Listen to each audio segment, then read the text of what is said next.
Hello विद्यार्थी मित्रों, नमस्कार। आजना टॉपिक में आपणे प्रकाशीय उपकरण एटले के जे साधन प्रकाशनो उपयोग करीने संचालित करी शकाय एवा उपकरणने आपणे प्रकाशीय उपकरण कहेवाय। आवा उपकरण जेम के माइक्रोस्कोप अने टेलिस्कोप एनो आपणे अगाऊ पण किरण प्रकाश शास्त्र में पण टॉपिक भणी गया छे। एमां विभेदन शक्ति विषे भण्या छे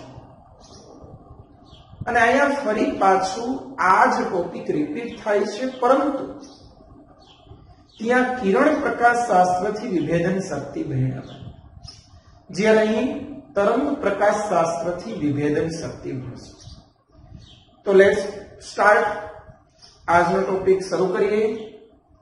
ते पहला विभेदन शक्ति की एक नानी व्याख्या बोलू छुं के पण ज्यारे कोई बे वस्तु एक बीजानी खूब ज नजीक होय तेने नरी आंखे स्पष्ट न जोई शकाय,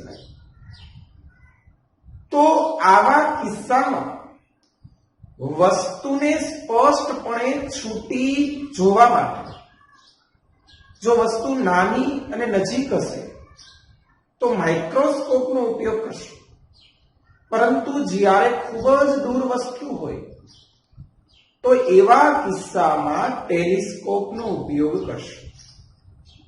आ बंने उपकरणनुं काम थोड़ुंक जुदुं छे।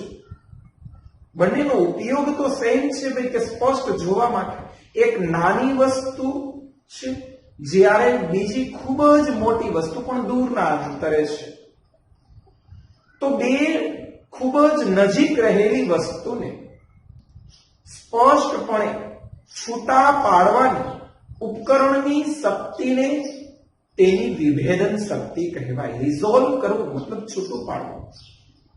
तो आ रिजोल्विंग पावर के विभेदन शक्ति की व्याख्या है। पण तरंग प्रकाश शास्त्र थी विभेदन शक्ति समझवा माटे पहला आपणे विवर्तन भणशुं, कारण के विभेदन शक्ति ए विवर्तन ने कारणे भणवुं पड़े छे। तो विवर्तन अगाउना टॉपिक में चर्चा करी, पण विवर्तन ना बे प्रकार छे। एक छे फ्रॉनहोफर विवर्तन, ज्यारे बीजू छे फ्रेनल विवर्तन। जो दूरना तरंगग्रो होय એટલે કે સમતલ તરંગગ્રો જ્યારે કોઈ ઓબ્સ્ટેક ઉપર આપાત થાય, ઓબ્સ્ટેકલ ઉપર આપાત થાય તો આવા વિवर्तनને फ्रॉनहोफर विवर्तन કહે છે। જોઈએ એક ઉદાહરણથી સમજીએ કે ભાઈ ધારો કે અહીંયા સ્ક્રીન રાખેલી છે અને આ જે છે સ્ક્રીન એક સમતલમાં એક પૂઠામાં એક નાનું છિદ્ર બનાવેલું છે। આ નાનું જ છે પણ મેં તમને અહીંયા આકૃતિમાં સ્પષ્ટ દેખાય એટલે તમને બતાવ્યું છે। વળી એમ નહીં કહેતા કે આ નાનું ન કહેવાય। એટલે આ જે છિદ્ર છે एनो व्यास आपणे धारी लईए, यानी कि धारो कि 20 सॉरी 2a धारी 2 into स्मॉल धारी। तो आ छिद्र पासे ज्यारे प्रकाशना दूरथी आवे छे એટલે આપાત કિરણો પેરેક્સિયલ હોય, જ્યારે આપાત તરંગગ્ર સમતલ છે। તો આ સમતલ તરંગગ્રો જેવું આ બિંદુ પર આ છિદ્ર પર आपात थशे, संपात थशे, तो हाइगेन्स ना सिद्धांत मुजब आ तरंगग्र परना दरेक बिंदु स्वयं स्वतंत्र एवा गौण उद्गम तरीके वर्तशे अने पोतानामांथी नवा गौण तरंगोनुं निर्माण करशे। धारो के बधी दिशामां जाय एमांथी कोई एक बिंदु तरफ आपणे विचारीए के आ बिंदुनी चर्चा करवी छे, तो अहींयाथी અહીંયા જઈશ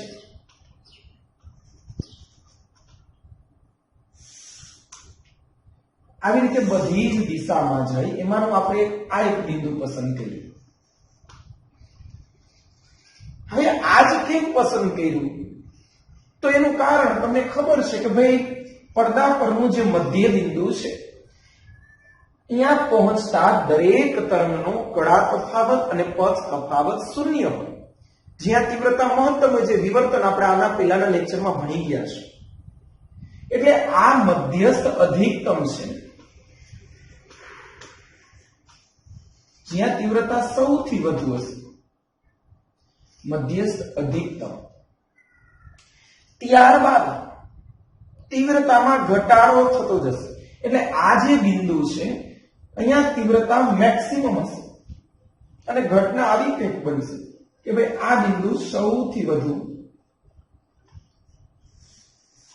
એટલે કે આવી ગોળાકાર ભાત જોવા મળશે. અને આ સૌથી વધુ તીવ્રતા ધરાવે છે, એટલે આ પ્રકાશિત હશે. એટલે આને આપણે મધ્યસ્થ અધિકતમ કહેશું. ત્યારબાદ તીવ્રતા 0 થઈ જશે, એટલે કે વચ્ચે બ્લેન્ક આવશે.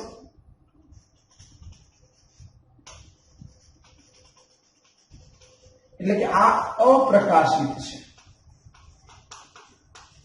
ત્યારબાદ ફરીથી પ્રકાશિત આવશે.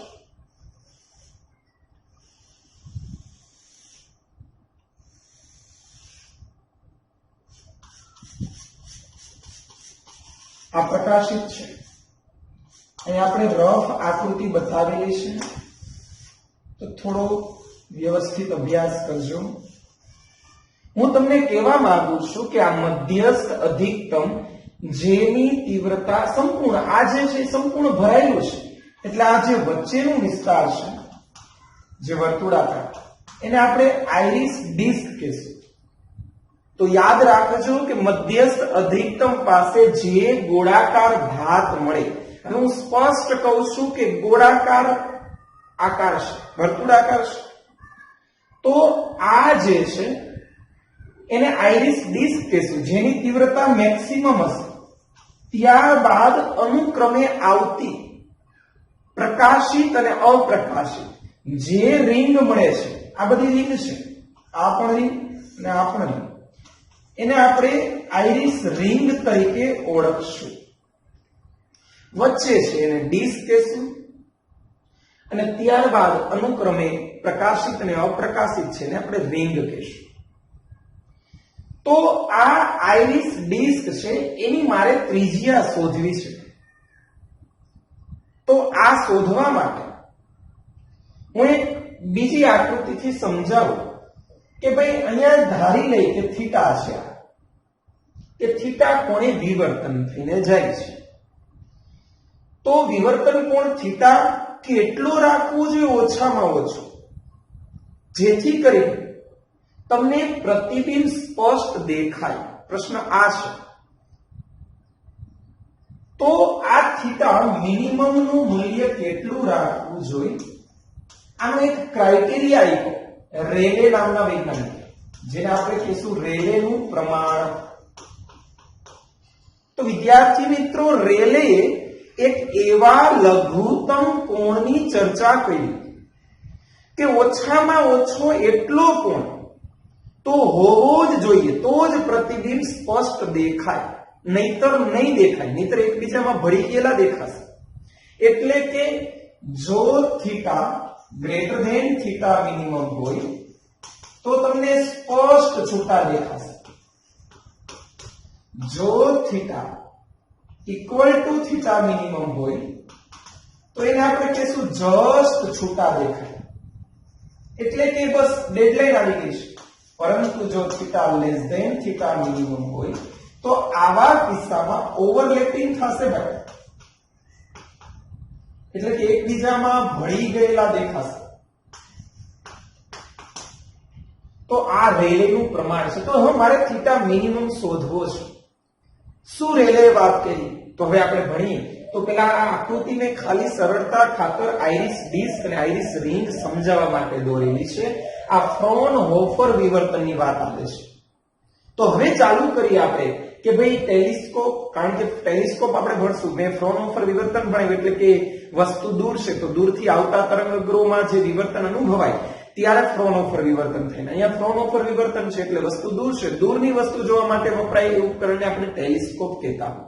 તો ટેલિસ્કોપની વિભેદન શક્તિ શું કહે છે આપણે ભણશું.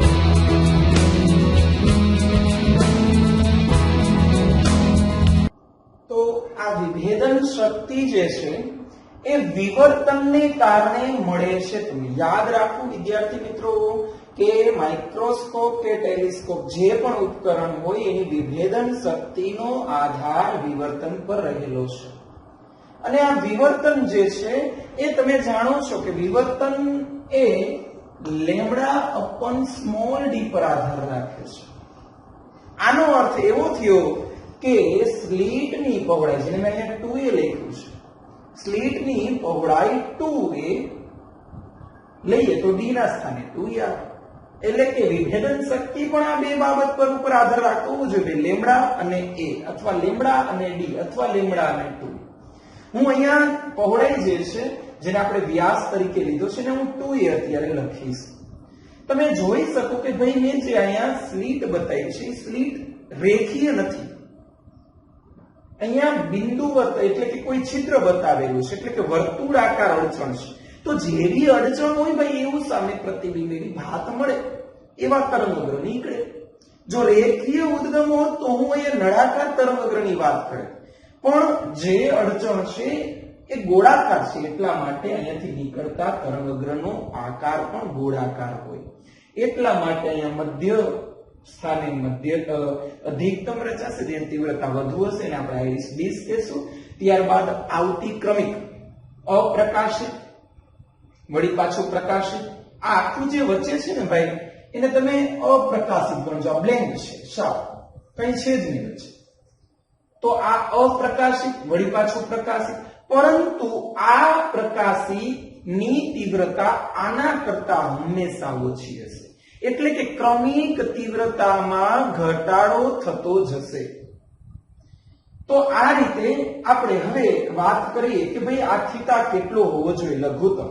તો એ લઘુત્તમ કોણ શોધવા માટે, થીટા મિનિમમ શોધવા માટે રેલેનું પ્રમાણ ભણીએ કે ભાઈ લોર્ડ રેલે, ભાઈ રેલે નામના વૈજ્ઞાનિક જે પ્રમાણ આપ્યું એ પ્રમાણ આપણે કંઈક આ રીતે ભણીશું કે રેલેનું પ્રમાણ. ત્યારબાદ પછી આપણે વિભેદન શક્તિની શરૂઆત કરી કે ધારો કે આકાશમાં રહેલા બે તારા, જે પ્રકાશ ઉદ્ગમ છે S1 S2, આ લેન્સ છે, આ ટેલિસ્કોપનો ઓપ્ટિકલ લેન્સ છે, જે બહિર્ગોળ હોય તમને ખ્યાલ છે. તો જ્યારે આ પ્રકાશીય ઉદ્ગમ, થોડું સ્વીકારી લેજો ભાઈ, અહીંયા આપણે ટાઈમ નહીં બગાડીએ, આ બંને ખૂણા સમાન હોય જેને આપણે આલ્ફા કહીએ. તો આ S2 નું પ્રતિબિંબ અહીંયા મળશે, આ S1 નું અહીંયા મળશે. ત્યારબાદ આઈપીસ આવશે, એના માટે આ વસ્તુ બનશે. આઈપીસ નું કામ મોટવણી વધારવાનું. યાદ રાખજો વિદ્યાર્થી મિત્રો, ટેલિસ્કોપની વિભેદન શક્તિ એ ઓબ્જેક્ટિવ લેન્સ ઉપર આધાર રાખે, જ્યારે મોટવણી એ આઈપીસ પર આધાર રાખે. તો હું અત્યારે ઓબ્જેક્ટિવ ની જ ચર્ચા કરીશ, એટલે એક લેન્સ બતાવ્યો છે જે ઓબ્જેક્ટિવ છે. તો આના વડે જે પ્રતિબિંબ ભાત મળશે વિવર્તનને કારણે મળશે ભાઈ, કે આના વડે વિવર્તન થશે, વિવર્તન થતા થતા અહીંયા પડદો છે ધારો કે, તો આના ઉપર જે ભાત મળે છે, ધારો કે આ છે મધ્યસ્થ અધિકતમ છે, જેને તમે આઇરિસ ડિસ્ક કહો છો, અને આના કારણે અહીંયા મળે છે આ આઇરિસ ડિસ્ક છે, એટલે કે મધ્યસ્થ અધિકતમ. ત્યારબાદ પ્રથમ ન્યૂનતમ આવશે, આની પ્રથમ ન્યૂનતમ આવશે. ત્યારબાદ તો તમે જોઈ શકો કે આ બંને પ્રતિબિંબ ભાગ એકબીજામાં ભળી ગયેલી દેખાય છે. તો આ જે છે એ આલ્ફા ઉપર આધાર રાખે છે. આનો અર્થ એવો થયો કે તમે જે વિભેદન શક્તિની વાત કરો છો અહીંયા કોણીય વિભેદન હોવું જોઈએ. ખૂણાની ચર્ચા થશે અને રેલે આ આલ્ફાનું મૂલ્ય લઘુત્તમ માપ આવું આપ્યું 1.22 લેમ્ડા અપન 2a 2a એટલે આ ઓબ્જેક્ટિવ લેન્સનો વ્યાસ. હવે ઘણા પ્રશ્ન એવો પૂછે કે ભાઈ દર્પણ મુખ ને વ્યાસ તો બે આપ્યું એમાંથી જે નાનું હોય એ લેવો. આ યાદ રાખજો 2a જો એટલે કે ઓબ્જેક્ટિવ નો વ્યાસ અને દર્પણ મુખ. આમ જોવો તો આપણે ઘણી વખત બંનેને એક જ ગણીએ છીએ પણ બંને આપ્યું હોય એવા કિસ્સામાં જે નાનું હોય એનો ઉપયોગ અહીંયા કરો. તો alpha minimum is equal to 1.22 lambda upon 2a. આ આલ્ફા મિનિમમ છે એના કરતા આ જે ખૂણો છે એ મોટો હોય એટલે કે જો alpha greater than alpha minimum હોય તો જ તમને બંને પ્રતિબિંબ સ્પષ્ટ દેખાશે, નહીતર એકબીજામાં ભળી ગયેલા દેખાશે. આ જ રેલે વિધાન સ્વરૂપે કંઈક આવું હોય કે એક પ્રતિબિંબની મધ્યસ્થ અધિકતમ એટલે કે આ એ બીજા પ્રતિબિંબના પ્રથમ ન્યૂનતમ પર કે તેનાથી દૂર હોય ત્યારે જ પ્રતિબિંબ સ્પષ્ટ જોઈ શકાય. હું ફરીથી રિપીટ કરું છું. એકનું મધ્યસ્થ અધિકતમ એ બીજાના પ્રથમ ન્યૂનતમ પર અથવા તેનાથી દૂર એટલે કે આ મધ્યસ્થ અધિકતમ છે એ પ્રથમ ન્યૂનતમ પર એટલે કે અહીંયા સુધી જો આવી જાય તો હજી વાંધો નહીં આવે, પણ જો આગળ વહી જાય એટલે કે આગળ ક્રોસ થાય છે ભાઈ એ તમે જોઈ શકો છો. આ પ્રથમ ન્યૂનતમ છે, આ મધ્યસ્થ અધિકતમ છે. તો આવું નહીં, આ અહીંયા હું બતાવું છું આકૃતિ કે આ પહેલાનું મધ્યસ્થ અધિકતમ એ બીજાના પ્રથમ ન્યૂનતમ પર, આ બીજાનું પ્રથમ ન્યૂનતમ છે ને આ બીજાનું મધ્યસ્થ અધિકતમ છે. તો આવું હશે ત્યારે તમે છૂટા જોઈ શકશો. તો આવું થવા માટે ગાણિતિક રીતે એના સૂત્ર આપ્યું જે આપણે સ્વીકારી લેવાનું છે. આનો કોઈ સાબિતી નથી કે alpha minimum is equal to 1.22 lambda upon 2a. તો આ વાત હતી રેલેના પ્રમાણની.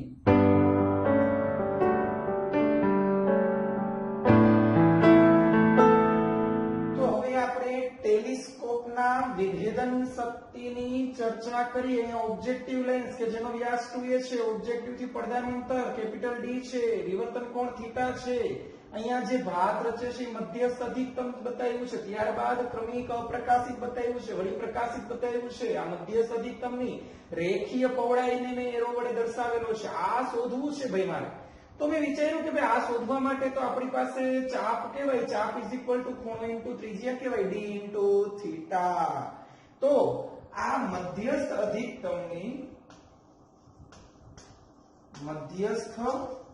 અધિકતમની રેખીય પહોળાઈ શોધવી હોય તો રેખીય પહોળાઈ જેને આપણે બીટા કહીશું અથવા જે પણ અત્યારે નામ નથી આપવું તો ચાપ ઇઝ ઇક્વલ ટુ ખૂણો ઇન્ટુ ત્રિજ્યા. હવે તમે જાણો છો કે આ થીટા છે એને આપણે રેલેના પ્રમાણ તરીકે સ્વીકારશું. થીટા મિનિમમ વાળું સૂત્ર મૂકી દઈશું 1.22 lambda upon 2a into capital D. તો આ રેખીય પહોળાઈ શોધવાનું સૂત્ર છે. આ કોણીય વિભેદન theta is equal to 1.22 lambda upon 2a. તો વિદ્યાર્થી મિત્રો યાદ રાખવા જેવી બાબત આ કહી શકાય કે કોણીય વિભેદન એ લેમ્ડા અને ઓબ્જેક્ટિવના વ્યાસ બે બાબત ઉપર આધાર રાખે છે. જ્યારે રેખીય પહોળાઈ મધ્યસ્થ અધિકતમની રેખીય પહોળાઈ એ લેન્સ થી પડદાના અંતર પર પણ આધાર રાખે છે. અહીંયા કેપિટલ D પણ આવેલું છે.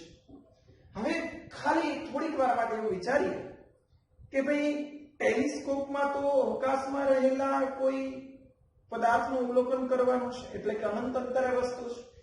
તો તમે જાણો છો કે ભાઈ પ્રતિબિંબ એ લેન્સના મુખ્ય કેન્દ્ર પર છે એટલે કે D ના સ્થાને F મૂકવું પડે. તો અહીંયા D ના સ્થાને હું F મૂકી દઉં. તો આ રીતે આપણે આવું વિચારી શકીએ કે ભાઈ જો વસ્તુ અનંત અંતરે, કારણ કે ટેલિસ્કોપમાં વસ્તુ અનંત અંતરે છે, તો આ D છે ના સ્થાને હું F લઉં તો 1.22 લેમ્ડા સ્મોલ f ના છેદમાં 2a. તો આ અધિકતમની રેખીય પહોળાઈ, મધ્યસ્થ અધિકતમની રેખીય પહોળાઈ શોધવાનું સૂત્ર મળ્યું. તો આટલું નોટ ડાઉન કરી લેજો. આ બધો એક કન્સેપ્ટ છે, આ યાદ રાખજો. ટેક્સ્ટ બુકમાં જે છે આ વાંચ્યા પછી તમે ટેક્સ્ટ બુકમાં થોડુંક વાંચજો, કંઈક સમજાશે.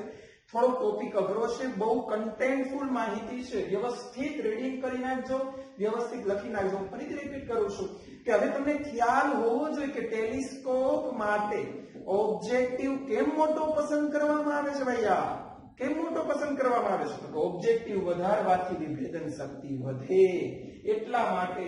જે આપણે વિભેદન શક્તિ પહોંચ્યા નથી હજી, આપણે કોણીય વિભેદન અને મધ્યસ્થ અધિકતમની રેખીય પહોળાઈ આટલું ભણ્યા. પણ વિભેદન શક્તિ પહોંચવામાં 1 જ મિનિટની વાર છે ભાઈ. આટલું નોટ ડાઉન કરી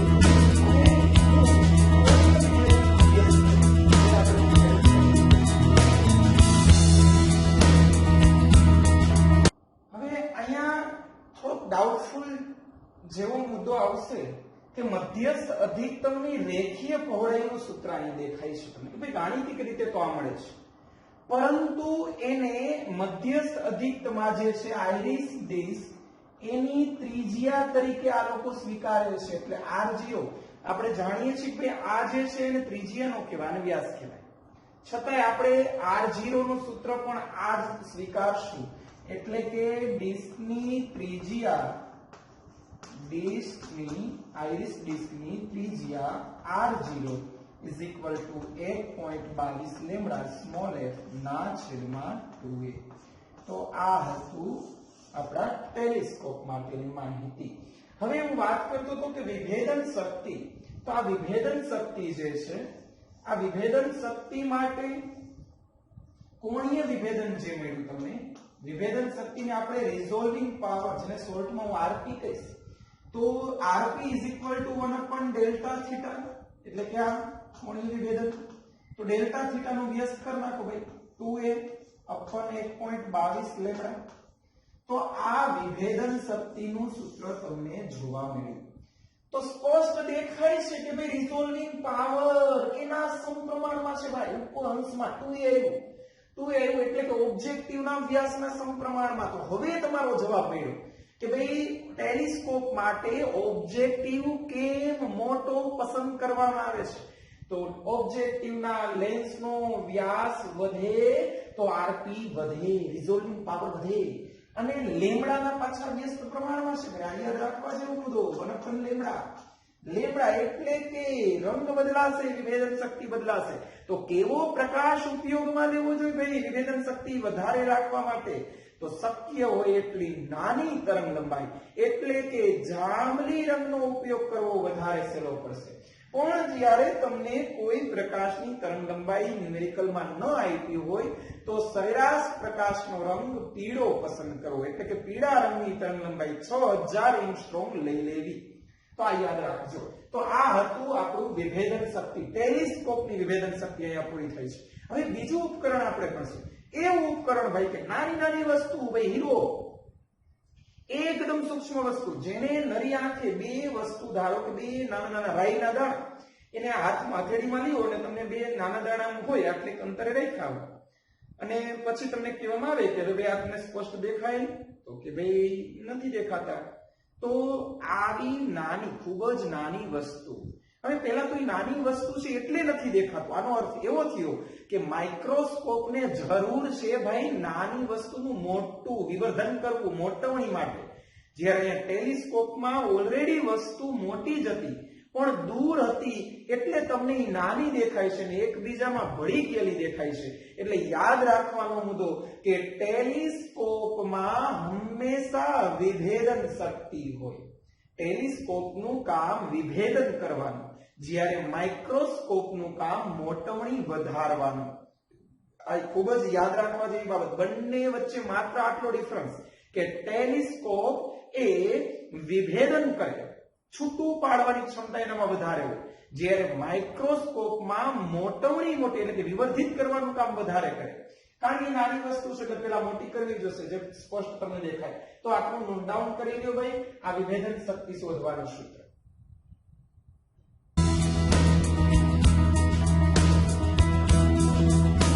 હવે માઇક્રોસ્કોપ એક એવું ઉપકરણ કે જે ખૂબ જ નાની વસ્તુને જે નરી આંખે નથી જોઈ શકતા એના માટે ઉપકરણ વપરાય છે જે નાની વસ્તુને પહેલા તો વિવર્ધિત કરશે, મોટવણી નો કન્સેપ્ટ અહીંયા આવશે. તો સૌપ્રથમ આ એક બિંદુવત વસ્તુ ઓ લીધેલ છે. આ વસ્તુ એ ઓબ્જેક્ટિવ લેન્સ સાથે બનાવેલો ખૂણો બીટા બતાવેલું છે, એ વસ્તુમાંથી બતાવેલું છે આમ ત્રુટક રેખા કરીને બીટા.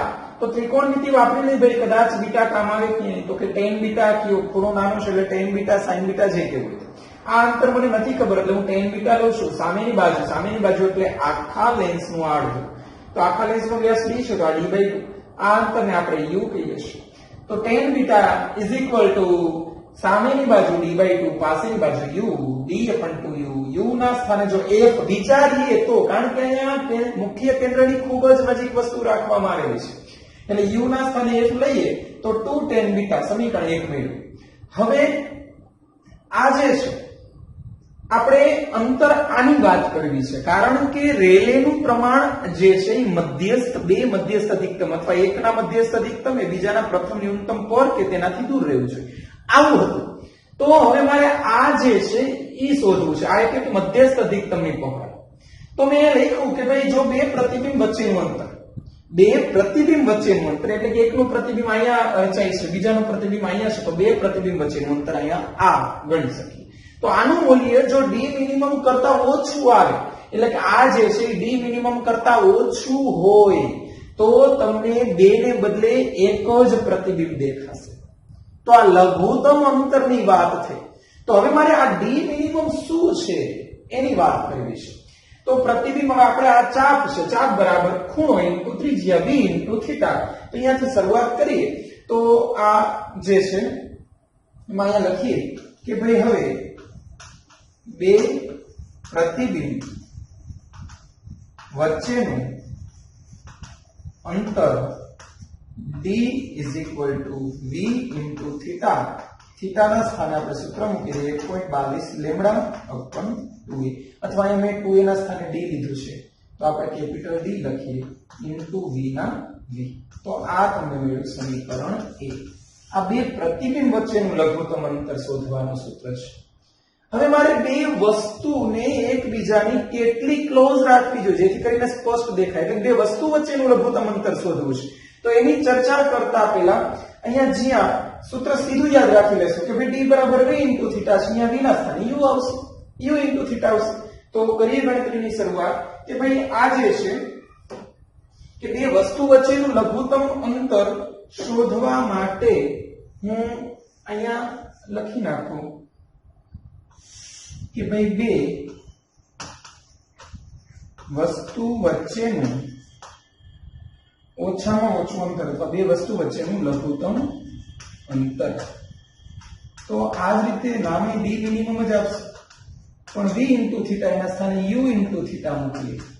થીટા તો એ જ છે ભાઈ 1.22 લેમ્ડાના છેદમાં કેપિટલ D into u. હવે તમે જાણો છો કે મોટવણીનો કન્સેપ્ટ અહીં લેવાનો છે. તો m is equal to v by u. u ના સ્થાને તમે f લેતા હોય કારણ કે બહુ જ નજીક છે, મુખ્ય કેન્દ્ર આ છે, આ f હોય, આ વસ્તુ છે તો આ અંતરને હું અવગણું છું. તો m is equal to v by f એટલે કે u ના સ્થાને હું f લઉં 1.22 lambda upon capital D. u ના સ્થાને f મૂકી દઉં તો f ના સ્થાને v upon m આવી શકે. યાદ રાખવા જેવો મુદ્દો છે વિદ્યાર્થી મિત્રો કે d minimum is equal to u into theta. u ને કરતા બનાવ્યો તો v by m, અહીંયા v by m લેવું હોય તો લઈ નાખીએ, એક સ્ટેપ કરીએ. u ના સ્થાને v upon m, આ d minimum. પછી m ના સ્થાને પાછું v by f લઈએ તો m ના સ્થાને v by f, છેદનો છેદ અંશમાં v કેન્સલ તો 1.22 lambda upon d into small f. આ d મિનિમમ શોધવા માટેનું છે. એટલે કે બે વસ્તુને ઓછામાં ઓછા આટલા અંતરે રાખવી જોઈએ. તો આ સ્પષ્ટ આટલું લખી લ્યો, ત્યારબાદ આપણે વિભેદન શક્તિની ચર્ચા કરીએ. હવે આ જ સમીકરણને આગળ વધારીએ 1.22 lambda upon capital D into F. સમીકરણ એક હમણાં આપણે લખ્યું હતું કે ભાઈ D upon F is equal to તો 2 tan બીટા. તો સમીકરણ એક પરથી D ના છેદમાં F is equal to 2 tan beta. tan beta ના સ્થાને sin બીટા પણ લઈ શકાય કારણ કે ખૂણો ખૂબ નાનો છે. તો આ dm જે મળ્યું તમને. હવે આપણે આ મુદ્દાની ચર્ચા કરીએ કે ભાઈ વળી sin બીટા નું મેક્સિમમ મૂલ્ય મહત્તમ મૂલ્ય 1 હોય, 1 થી વધારે હોઈ શકે નહીં કારણ કે sin નો વિસ્તાર જ 0 થી 1 છે. તો મેક્સિમમ મૂલ્ય 1 છે એટલે આનો અર્થ એવો થયો કે ભાઈ મારે કંઈક આ dm ઘટાડવા માટે મારે કંઈક એવો પ્રાચલ લેવો જોશે કે જેનું મૂલ્ય હું 1 થી વધારી શકું. એટલા માટે અહીંયા dm જે છે એનું સૂત્ર હવે આ રીતે આપણે રાખીએ કે 2n sin બીટા, જ્યાં n એટલે ખાસ યાદ રાખજો જ્યાં n is equal to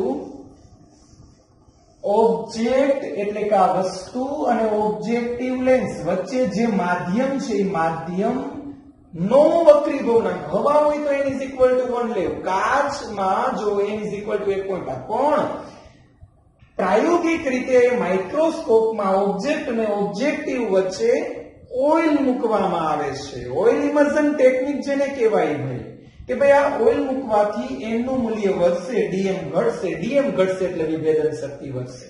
તો માઇક્રોસ્કોપની વિભેદન શક્તિ પેલા આની વાત કરી દઈ કે ભાઈ આ dm મળ્યું જેમાં કોણીય વિભેદન હતું એમાં d મિનિમમ મળ્યું. તો d મિનિમમ માં જે n sin બીટા આવે છે આ n sin બીટા ને કહેશું ન્યુમેરિકલ એપર્ચર, ગુજરાતીમાં કહીએ સંખ્યાત્મક દર્પણ મુખ. આ ખાસ યાદ રાખજો, સંખ્યાત્મક દર્પણ મુખ ન્યુમેરિકલ એપર્ચર n વક્રીભવનાંક પર આધાર રાખે છે ભાઈ. જેમ વધુ ઘટ માધ્યમ મૂકશો એમ તમને ન્યુમેરિકલ એપર્ચર મોટો મળશે. તો આ d મિનિમમ શોધવાનું સૂત્ર. હવે આપણે વિભેદન શક્તિની વાત કરીએ કે વિભેદન શક્તિ જે છે, વિભેદન શક્તિ એટલે કે રિઝોલ્વિંગ પાવર, તો 1/d મિનિમમ અથવા dm આનું વ્યસ્ત કરી નાખો 2n sin બીટા ના છેદમાં 1.22 લેમ્ડા. તો આ વિભેદન શક્તિ શોધવાનું સૂત્ર. એટલે કે વિભેદન શક્તિ એ n વક્રીભવનાંક ઉપર આધાર રાખે છે. sin બીટા, બીટા પણ આપણે આપણા હાથમાં નથી, કદાચ n પણ આપણે અચળ લઈએ તો રિઝોલ્વિંગ પાવર એ લેમ્ડાના વ્યસ્ત પ્રમાણમાં મેળવ્યું. એટલે કે માઇક્રોસ્કોપમાં કેવો પ્રકાશ વાપરવાથી તેની વિભેદન શક્તિ મોટી બને ભાઈ? તો કે ટૂંકી તરંગ લંબાઈ.